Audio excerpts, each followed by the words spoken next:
আসসালামু আলাইকুম রহমতুল্লাহি ওয়া বারাকাতুহু। আমি আপনাদের সময়ের প্রতি খুবই শ্রদ্ধাশীল, তাই সময় নষ্ট হোক কখনোই চাই না, চাইবো না। যথাসম্ভব চেষ্টা করব সংক্ষেপে সব কিছু বলবার জন্য। খুব মনোযোগ দিয়ে শুনবার এবং ভিডিওটি শেয়ার করে ছড়িয়ে দেওয়ার বিশেষ অনুরোধ থাকলো। আপনারা জানেন আমি সংশয়বাদী। আমার সমস্ত সংশয় ও প্রশ্নের সদুত্তরের আশায় আমি বাংলাদেশের সর্বজন স্বীকৃত শ্রদ্ধেয় আমার প্রিয় 3জন মহান আলেমের কারো সাথে বসার আহ্বান জানিয়েছিলাম। 26শে ফেব্রুয়ারি এই আহ্বান জানিয়ে একটি ভিডিও বার্তা দিয়েছি আমি। এতদিন কোনো সাড়া পাইনি, দুঃখ ভারাক্রান্ত ছিলাম। দুদিন আগে শায়েখ আহমদুল্লাহ সাহেবের একটি ভিডিও দেখলাম। তাকে এক ভাই চিরকুট দিয়েছিলেন, সেখানে তিনি লিখেছেন, আচ্ছা চলুন শুনি তার মুখ থেকেই। নাস্তিকরা প্রতিনিয়ত ইসলাম চ্যালেঞ্জ করে যাচ্ছে। ইতিমধ্যে অনেক নাস্তিক অনেক আলেমকে ডিবেটের আহ্বান জানিয়েছে, তবে কোনো আলেমই ডিবেটের জন্য রাজি হয়নি। বিষয়টা আমাদের মনে ঈষৎ সংশয়ের দানা বলছে। আমি আপনাকে অনুরোধ করছি, আপনি এবার এদের সাথে বসুন এবং তাদের যুক্তিগুলো খণ্ডন করুন। এই ভাইকে অসংখ্য ধন্যবাদ প্রশ্নটি করবার জন্য। কিন্তু আমি অবাক, হতবাক, স্তব্ধ বা ক্রুদ্ধ শায়েখ আহমদুল্লাহ সাহেবের কথা শুনে।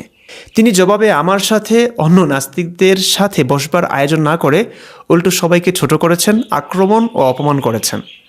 চলুন আমরা তার মুখ থেকে শুনি। বান্দার জন্য সবচেয়ে বড় নিয়ামত রেখেছেন হেদায়েত, সঠিক পথের উপরে থাকা। শত শত হাজার হাজার দোয়া কোরআন হাদিসে আছে, এর মধ্যে একটা দোয়া আল্লাহ তাআলা আমাদের প্রত্যেক রাকাতে করতে বলেছেন, সেটা হলো হেদায়েতের দোয়া। ইহদিনাস সিরাতাল মুস্তাকিম। আল্লাহ আমি যেন সঠিক পথে থাকতে পারি।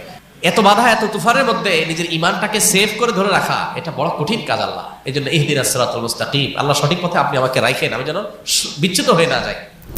হুজুর, আমার মন ও মননে বিশ্বাসে ও নিঃশ্বাসে হাজার সংশয় ও প্রশ্নের আনাগোনা থাকার পরেও কি আমি কেবল হেদায়েতের দোয়া করলে হেদায়েত পেয়ে যাব? 90% মুসলিম যে নামাজে আল্লাহর কাছে এই দোয়াটি করে, ইহদিনাস সিরাতাল মুস্তাকিম, হে আল্লাহ আমাকে সঠিক পথের সন্ধান দিন, সেটি তারা জানেই না। কারণ ফতোয়া তো এইটাই যে নামাজে যা হচ্ছে, যা পড়া হচ্ছে তার অর্থ জানা ও বোঝা শর্ত না। আপনারাই বলেন, আপনারাই ফতোয়াগুলো দেন। আরবিটা গড়গড় করে পড়ে যাচ্ছে, তারা কিছুই বুঝতে পারছে না। তারা বুঝেই পড়ুক, নামাজ করুক, দোয়া। প্রশ্ন হলো, সত্যি কি দোয়া কাজ করে? বেশি দূর যাব না হুজুর। প্রচণ্ড অনাবৃষ্টির সময় যখন বৃষ্টির জন্য মানুষের হাহাকারের অবস্থা, তখন সালাতুল ইস্তিসকা বা বৃষ্টি প্রার্থনার নামাজ আদায় করে শত শত মানুষ নিয়ে কান্নাকাটি করেও কি বৃষ্টি নামাতে পেরেছিলেন? পারেননি তো। এই যে গাজায় সহস্র নিষ্পাপ ফুলের মতো শিশুদের বুক ঝাঁঝরা হচ্ছে, ক্ষত বিক্ষত হচ্ছে বিশ্বের সকল মুসলিমদের হৃদয়। গোটা বিশ্বের সকল মুসলিম কি ওদের জন্য দোয়া করেনি? তাদের এত এত কান্না, এত এত দোয়া আহাজারি কি শত্রু কর্তৃক নিক্ষিপ্ত বন্দুকের বুলেট নিষ্পাপ শিশুদের বুকে বিদ্ধ হওয়াকে আটকাতে পেরেছে? পারেনি তো। প্রশ্ন তো করতেই পারি। এমন উদাহরণ ভুরি ভুরি আছে হুজুর। এই তো 2020-21 সালে বিশ্বব্যাপী করোনা মহামারীর সময় মসজিদে মসজিদে একটি দোয়া লিখে টাঙানো দেখা যাচ্ছিল। শ্বেত, উন্মাদনা, কুষ্ঠ এবং সমস্ত দুরারোগ্য ব্যাধি থেকে মুক্তির জন্য এই দোয়াটির কথা আপনারাই শিখিয়ে দিয়েছেন। করোনার মতো দুরারোগ্য ব্যাধি হতে বাঁচার জন্য, মুক্তির জন্য। আসলে কি দোয়া পড়ে মানুষ বেঁচেছিল? এই দোয়ার ওপর ভরসা থাকলে তো মসজিদও বন্ধ হতো না হুজুর। মসজিদুল হারাম, মক্কা শরীফও লকডাউনে যেত না। জানি কত ভোজং ভাজং শুনিয়ে মানুষকে আপনাদের দলে ফেরাবেন। আমাদের অনেক গুনাহ, অনেক পাপী আমরা, তাই দোয়াও কাজ করে না। কিন্তু হুজুর, নিষ্পাপ শিশুরা মরল কেন? এই গোজামিল থপে টিকে না হুজুর।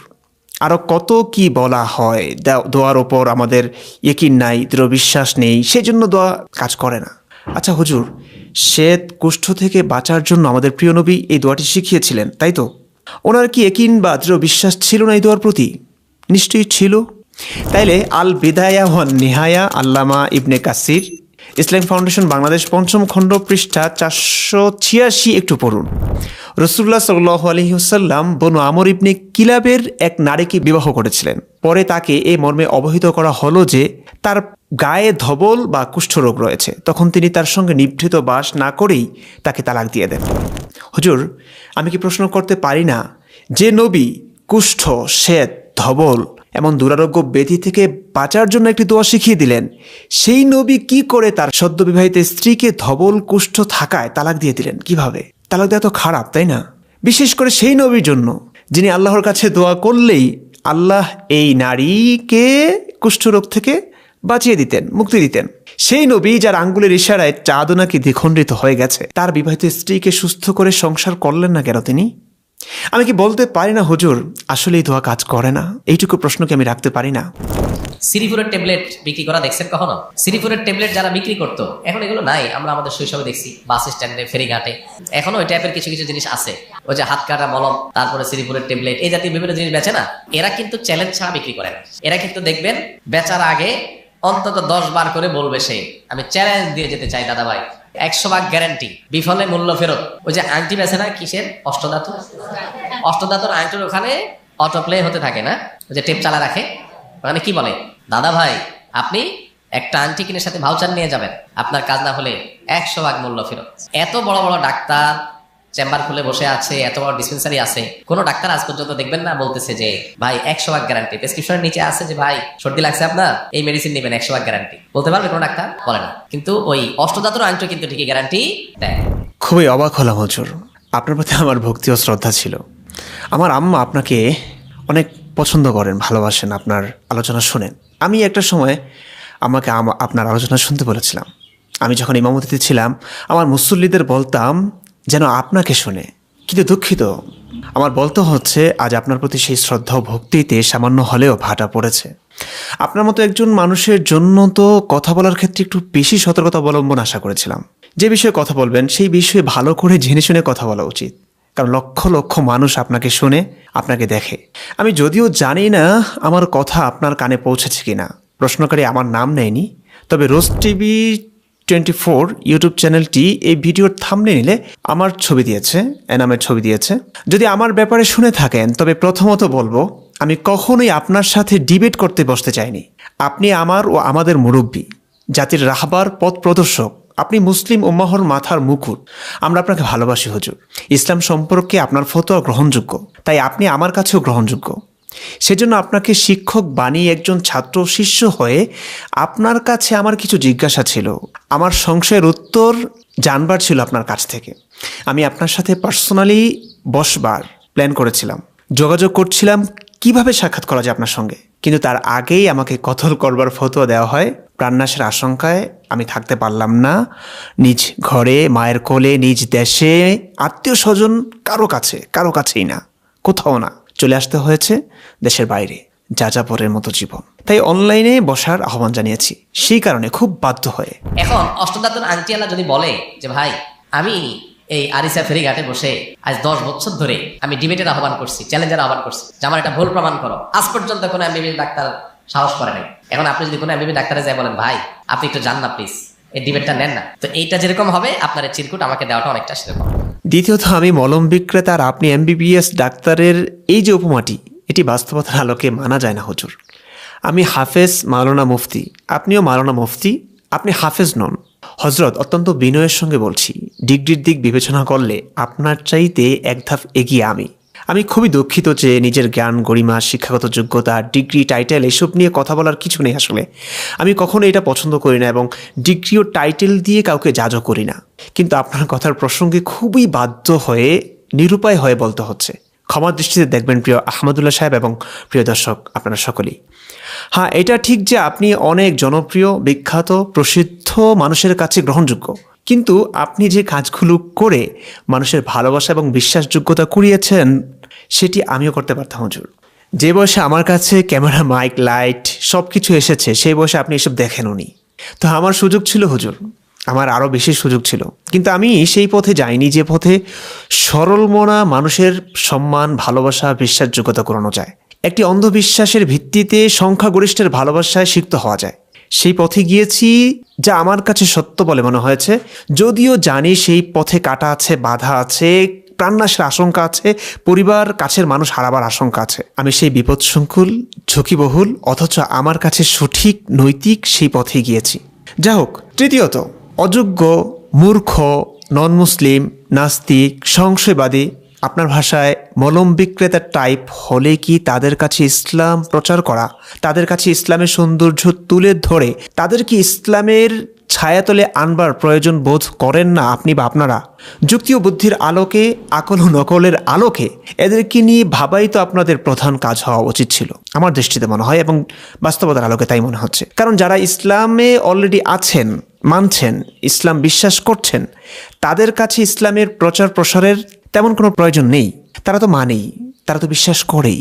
যারা ইসলাম মানে না, যারা ইসলাম বিশ্বাস করে না, ইসলামের সৌন্দর্য যাদের চোখে ধরা পড়েনি, বা ইসলাম নিয়ে সংশয়ে আছেন, বা ইসলামকে ভুল বুঝে এত সুন্দর ও শান্তিপ্রিয় ধর্মের বিরুদ্ধে বিশ্বোদ্গার করে যাচ্ছেন, তাদের কাছেই তো ইসলামের দাওয়াত বেশি বেশি দেওয়ার কথা।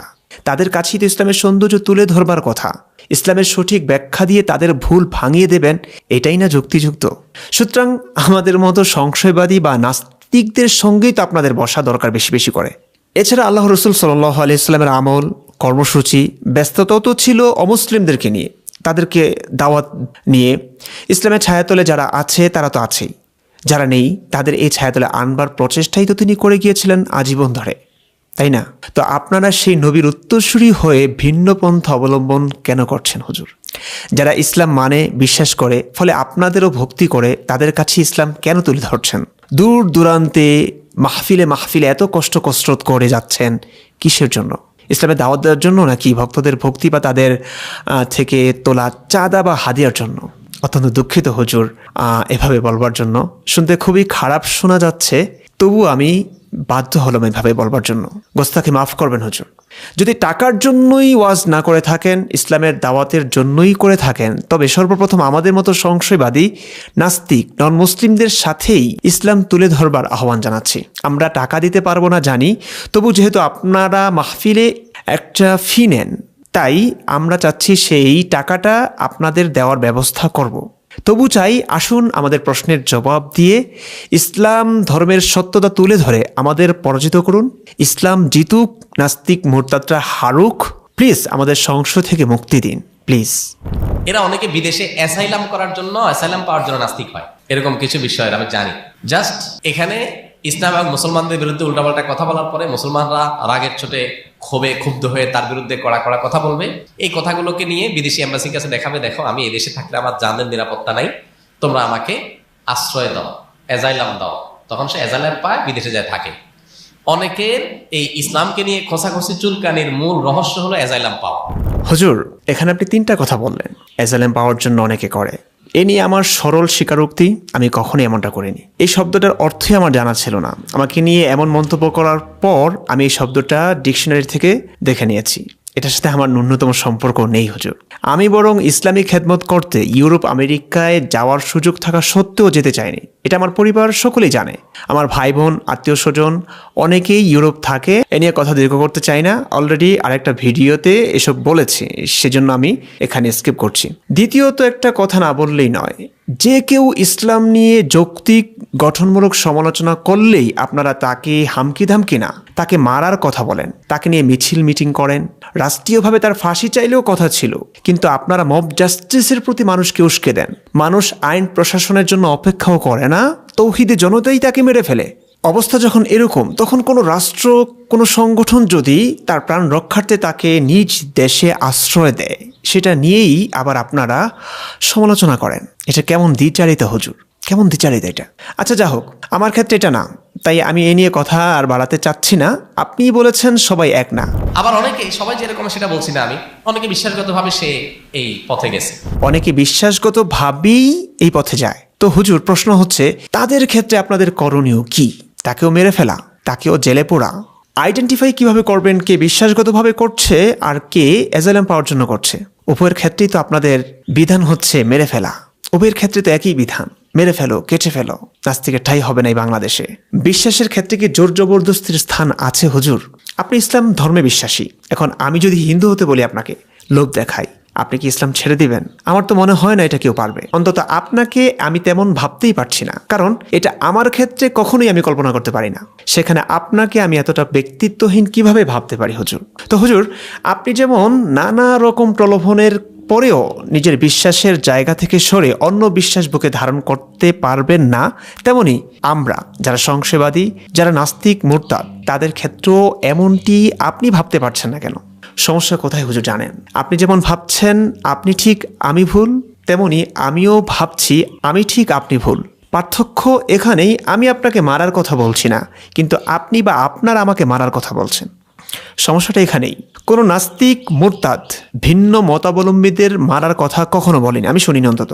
কিন্তু আপনারা কিংবা ইসলামের বিধান হলো ভিন্ন বিশ্বাসের মানুষটাকে মেরে ফেলা। আপনাদের নবীও করেছে। ইসলামের শত শত ভুরি ভুরি নজির আছে, উদাহরণ আছে। তৃতীয়ত, আপনি আরেকটি মিথ্যা অনুমান নির্ভর ভিত্তিহীন দাবি করলেন। ডিবেটবাজ কিছু মানুষ আছে, তারা লাইমলাইটে আসতে চায়। লাইমলাইটে ওঠার জন্যই এমন করছে কেউ, সেটা কিভাবে বলছেন? আপনি কি মনের খবর জানেন? এটা তো কেবল আল্লাহ জানেন। এটা কি অনুমান নির্ভর কথা নয়? কোরআনে কি এটাকে পাপ বলা হয়নি হুজুর? ইয়া আইয়ুহাল্লাযীনা আমানু ইজতানিবু কাসীরাম মিনাজ-যন ইন্না বা'দাজ-যন্নি ইসম। হে মুমিনগণ, তোমরা অধিকাংশ অনুমান হতে বিরত থাকো বা দূরে থাকো, কারণ অনুমান কোনো কোনো ক্ষেত্রে পাপ। আর লাইমলাইটে এসে কি করবে হুজুর? পরিবার হারাবে, একা হয়ে যাবে, যাযাবরের মতো জীবন যাপন করবে, প্রতিটি মুহূর্ত মুমিন ভাইদের গালিগালাজ শুনবে, কিংবা মৃত্যু থেকে পালিয়ে বাঁচবে। কে চায় এমন জীবন? কে চায়? ব্যাপার তো উল্টো মনে হচ্ছে হুজুর। লাইমলাইটে আসতে চাইবে ইসলামের কথা বলেই, তখন লাভ আর লাভ। এই যে আপনারা 1-1.5 ঘন্টা কিছু কিস্সা কাহিনী শুনিয়ে লাখ লাখ টাকা কামাই করছেন, সরল মনা মানুষের ভালোবাসায় সিক্ত হচ্ছেন, পরিবার পরিজনের সাথেই থাকতে পারছেন, নিজ দেশেই রাজার বেশি আছেন। হুজুর, লাইমলাইটে আসতে চাইলে কেউ ইসলামের কথা বলেই আসবে এবং আসেও। এত উল্টাপাল্টা মানুষকে কিভাবে বোঝান আপনারা? কিভাবে? অবাক লাগে। জাস্ট স্তব্ধ হয়ে যাই আমি আপনাদের মিথ্যাচার, আপনাদের কথাবার্তা শুনে, আপনাদের দ্বিচারিতা শুনে। এইরকম ডিবেট বাজ এদেরকে বহুবার নাকানে চুবানি, বহু মানুষ, বহু কলেজ ইউনিভার্সিটির ছাত্ররা, আমাদের ভাইয়েরা, তারা খাওয়াইছে বহুবার। কিন্তু লজ্জা শরম এদের নাই। লজ্জা শরম যদি থাকতো তো আবার দ্বিতীয়বার ডিবেট বলতো না। এদেরকে সকাল বিকাল নাকানে চুবানি খাওয়ায়া বেইজ্জত করা বহুবার এদেরকে বিদায় দিছে। হাস্যকর কথা হুজুর, এত মিথ্যাচার আমি আপনার কাছ থেকে আশা করিনি। আমি দেখছি ব্যাপার সম্পূর্ণ ভিন্ন। আসিফ মহিউদ্দিনকে দেখেছিস মুমিন ভাইদের কিভাবে নাকানি চুবানি খাওয়াচ্ছে। কিন্তু দুঃখজনক ব্যাপার কি জানেন? মুমিন ভাইয়েরা এত সরল যে তারা তাদের পরাজয়টাকেও বোঝেন না, হার কি জিত মনে করেন। তারা হার কি জিত মনে করেন। দ্বিতীয়ত, কলেজ ভার্সিটির ছাত্ররা বেশিরভাগ আপনাদের দেখানো ইসলামকে ফলো করে, তাই নাস্তিকদের সাথে আপনাদের বসা উচিত হুজুর। এক্ষেত্রে কলেজ ভার্সিটির ছেলেদের ওপর নির্ভরশীল হচ্ছেন কেন আমি সেটা বুঝতে পারছি না। তৃতীয়ত, আমি একজন আলেম, মাদ্রাসা পড়ুয়া, আমার বিষয় আরবি। কলেজ ভার্সিটি পড়ুয়া ছাত্র কি আরবি জানে? আমি তাদের সাথে কিভাবে বসবো? বসে লাভ কি? আমার অনেক প্রশ্নই তো ভাষাকেন্দ্রিক হবে, বালাগাত ফাসাহাত সম্পর্কিত হবে, ব্যাকরণীয় প্রশ্ন হবে। সেগুলো কলেজ ভার্সিটি পড়ুদের কাছ থেকে আমি কিভাবে পাবো? এই ব্যাপারটিও বোঝেন না। মনে রাখবেন, সংশয় সৃষ্টি করার জন্য কোনো যোগ্যতার প্রয়োজন হয় না। সংশয় যে কেউ সৃষ্টি করতে পারে। আপনার অস্তিত্ব নিয়ে আপনার মধ্যে সংশয় সৃষ্টি করে দেওয়া সম্ভব। ভুল বললেন হুজুর, সংশয় এমনি এমনি সৃষ্টি হয় না, এর জন্য যোগ্যতাও লাগে। যেমন কেউ মুসলিম পরিবারে জন্মালো, সে তো মুসলিম, মাঝে মাঝে আপনাদের লেকচার শুনলো, তো একদম পাক্কা মুমিন। তার কাছে মনে হবে সে পাক্কা মুমিন। ইসলাম একদম স্পষ্ট মনে হয়, সংশয়হীন, দ্বিধাহীন। কিন্তু কখনো যদি কোরআন হাদিস নিয়ে একটু ঘাটাঘাটি করলো, তখনই দেখা দেবে তার মনে হাজার প্রশ্ন, হাজার সংশয়। আপনাদের কথা শুনে ভুলভাল যেমনই বোঝান সেটা বুঝে কেউ ইসলামটাকে বিনা বাক্য বেয়ে মেনে নিলে তাকে আপনারা বাহবা দেন। তাদের দাওয়াতে তাদের কাছে বহুদূর চলে যান ইসলামের কথা শোনাতে। আর কোনো মুমিন নিজ থেকে কোরআন হাদিস পড়ে হাজার সংশয় পড়ার পর তাদের থেকে দূরে থাকেন ছলে বলে কৌশলে, এটা তো ভালো লক্ষণ না হুজুর, ভালো লক্ষণ না। এর একটা উদাহরণ দিচ্ছি সামনে, আপনার কথার আলোকেই উদাহরণটা দিচ্ছি কিভাবে সংশয় সৃষ্টি হতেও যে যোগ্যতা বা অনেক জানাশোনা লাগে সেটির উদাহরণ। ইন্টারেস্টিং বিষয় যে কোরআনে এত বিশাল বড় মহাগ্রন্থ, এত আলাপ আল্লাহ করলেন, ফিনিশিং এটা দিয়ে কেন করলেন? কোরআন শেষ হলো এটা দিয়ে, শেষ সূরার শেষ আয়াত, আল্লাযী ইউওয়াসওয়িসু ফী সুদুরিন নাস মিনাল জিন্নাতি ওয়ান নাস। এই যে বললেন আল্লাহ এই দুটো আয়াতের মাধ্যমে কোরআনের ইতি টেনেছেন, শেষ সূরার শেষ দুটি আয়াত, এবং কারণটাও বললেন। এই কথাগুলো সরলমনা মুমিন ভাইয়েরা বিশ্বাস করে নিচ্ছেন, আর আপনারাও আপনাদের হাদিয়া পেয়ে যাচ্ছেন। এই পর্যন্ত কেউ সংশয়ে পড়বে না হুজুর। কিন্তু এখন সহিহ হাদিস, সিরাত, ইতিহাসের আলোকে আমরা একটু ঘাটাঘাটি করব আপনার এই কথাগুলো ঠিক কিনা সে বিষয়ে। প্রথম কথা, বর্তমান কোরআনের সূরার ক্রমধারা আল্লাহ বা নবী কর্তৃক নয়। তারিখুল কোরআনিল করিম, তাহের আল কুরদি, খণ্ড 1 পৃষ্ঠা 28 থেকে আমরা জানতে পারি 13 হিজরিতে আবু বকর রাদিয়াল্লাহু তাআলা আনহু কোরআনের একটি সংকলনের কাজে হাত দেন, যেটি রাসূল সাল্লাল্লাহু আলাইহি ওয়াসাল্লাম বর্ণিত ধারাক্রম অনুসারে প্রস্তুত করা হয়েছিল। সেখানে সূরাগুলো আলাদা রেখে দেওয়া হয়েছে, সূরার ক্রমধারা নির্ধারণ করা হয়নি। উলুমুল কোরআন তকি উসমানির একটি বই আছে, পৃষ্ঠা 186 থেকে 87।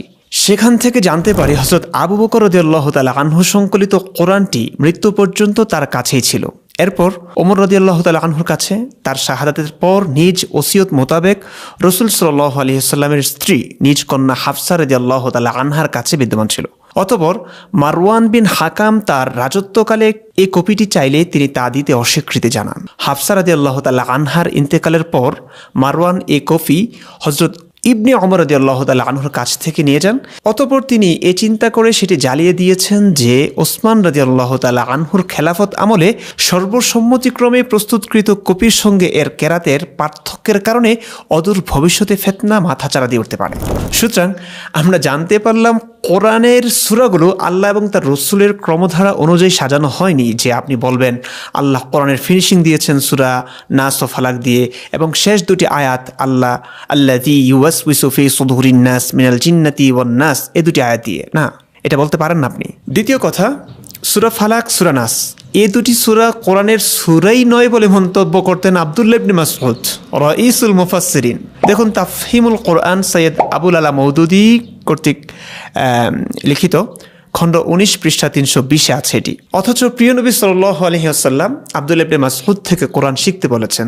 সহিহ বুখারী ইসলামিক ফাউন্ডেশন হাদিস নম্বর 3487। এবং প্রিয় নবীজি আব্দুল্লাহ ইবনে মাসউদ রাদিয়াল্লাহু তাআলা আনহুর কোরআন তেলাওয়াত শুনে কান্না করতেন। মিশকাতুল মাসাবিহ হাদিস একাডেমি হাদিস নম্বর 2195। ইবনে মাসউদ বলেছেন, আল্লাহর কসম যিনি ছাড়া কোনো ইলাহ নেই, আল্লাহর কিতাবের অবতীর্ণ প্রতিটি সূরা সম্পর্কে আমি জানি যে তা কোথায় অবতীর্ণ হয়েছে এবং প্রতিটি আয়াত সম্পর্কেই আমি জানি যে তা কোন ব্যাপারে অবতীর্ণ হয়েছে। সহিহ বুখারী তাওহীদ পাবলিকেশনস হাদিস নম্বর 5002। সুতরাং এই আব্দুল্লাহ ইবনে মাসউদের উক্তি হলো সূরা ফালাক ও সূরা নাস, যেটিকে আপনি বললেন কোরআনের শেষ সূরা, কোরআনের ফিনিশিং হয়েছে এই সূরা দিয়ে, সেই দুটি সূরাকে তিনি কোরআনের অংশ বলেই মানতেন না এবং নিজের পাণ্ডুলিপিতে এই দুটি সূরাকে সংযোজনই করেননি তিনি।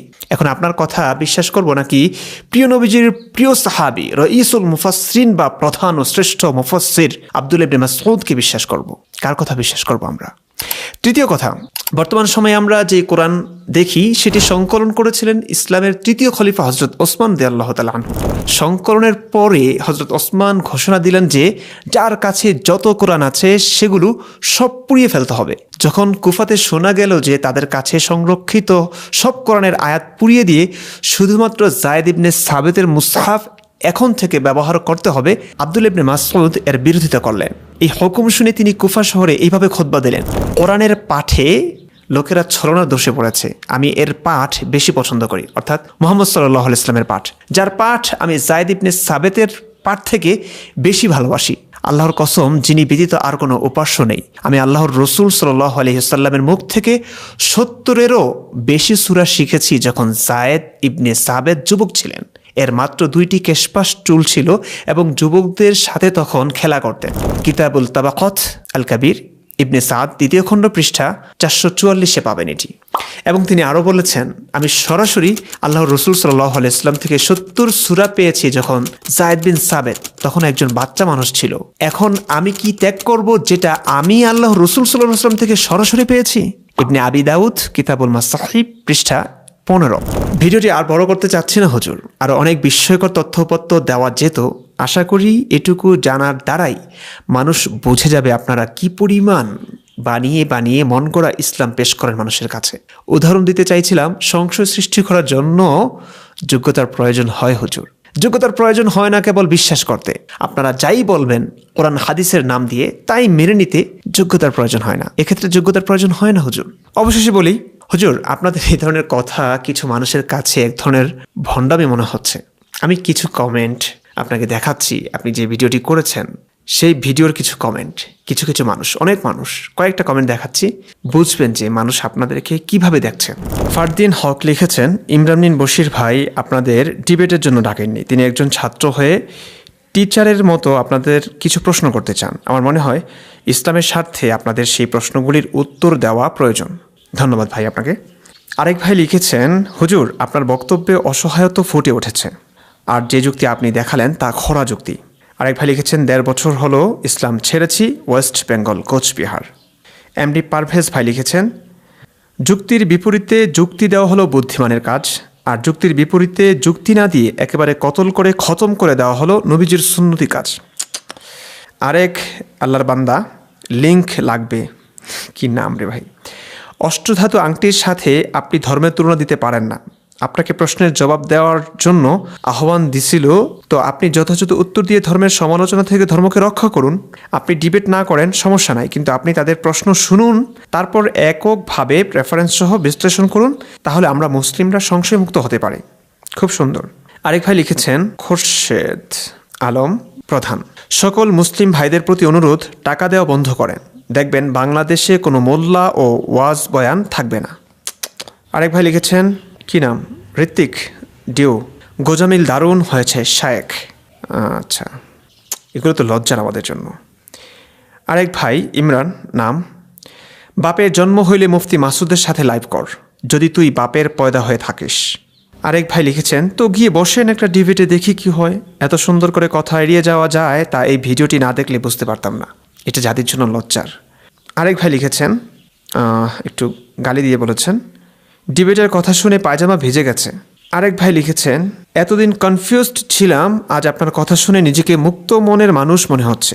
আরেক ভাই লিখেছেন সাদ্দাম হোসাইন, আহমদুল্লাহ একজন উচ্চ মানের, শব্দটা আমি আর উচ্চারণ করলাম না, বাংলা মিডিয়া। তিনি লিখেছেন ব্যবসায় নষ্ট হয়ে যাবে, অনেকগুলো হাহারিয়ে দিলেন ভাইয়া, তো এগুলো আসলে খুব অপমানজনক।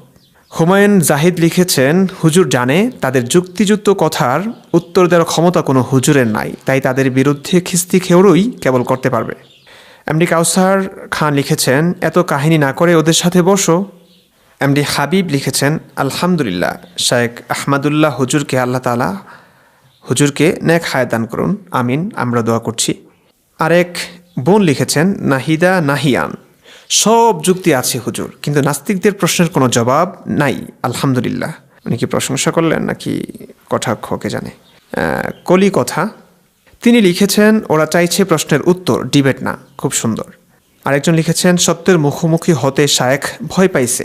আরেক ভাই লিখেছেন হৃদয় সাহা মনে হয়, কিন্তু ওরা তো দলিল দিয়ে কথা বলছে এবং সেগুলো কোরআন ও হাদিসে লেখা আছে। তাই তো।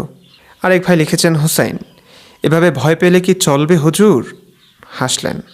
আরেক ভাই লিখলেন আহমেদ ইরফান, কেন হুজুর ভয় পেয়ে গেলেন নাকি, তিনিও হাসলেন। আরেক ভাই লিখেছেন নামটা, নাস্তিকদের সাথে কথা বললে ব্যবসা বন্ধ হয়ে যাবে, আসলেই কি তাই। আরেক ভাই লিখেছেন একজন জ্ঞানী কখনোই মুসলিম হতে পারে না, অনেকে অনেক কথা বলছে, ভুলভাল বকছে, সুতরাং আমার সঙ্গে বসে বা কোনো নাস্তিকের সঙ্গে বসে তাদের ভ্রান্তি দূর করে দেওয়াটাই হচ্ছে বুদ্ধিমানের কাজ। আশা করি সেই কাজটি আপনি করবেন। ভালো থাকুন, সুস্থ থাকুন। যারা অনেকক্ষণ ধরে ভিডিওটি দেখছিলেন তাদেরকে অসংখ্য ধন্যবাদ। আবার দেখা হবে, ততক্ষণ ভালো থাকুন, সুস্থ থাকুন, খোদা হাফেজ।